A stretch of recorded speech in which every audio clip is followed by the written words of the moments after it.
तो नमस्कार दर्शक बंधु गोटे भल रेसिपी देखंतु आ जदि पारिबे आकु घरे बनै खाइबा को चेष्टा करंतु।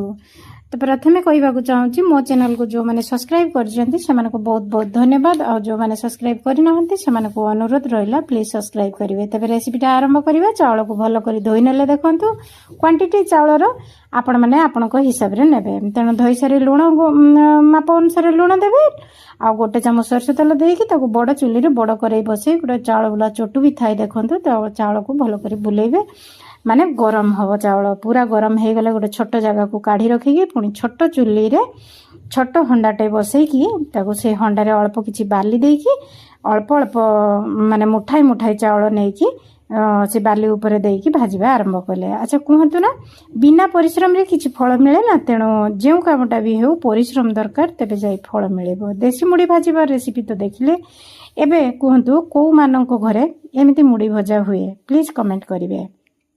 तेबे मुड़ी सेपटे भाजिले एपटे जन को चलेबा पई पड़े कहीं मुड़टा बेसी समय रुहेनी बतरी जाए तेणु एपटे जने चलेकी मुड़ी को डबारे भर्ती करंतु कि टिणारे भर्ती करंतु केते सुंदर देखाउची देखंतु मते तो बहुत भल लागे। वीडियो पसंद आसिले सब्सक्राइब करिवे लाइक करिवे रहिल।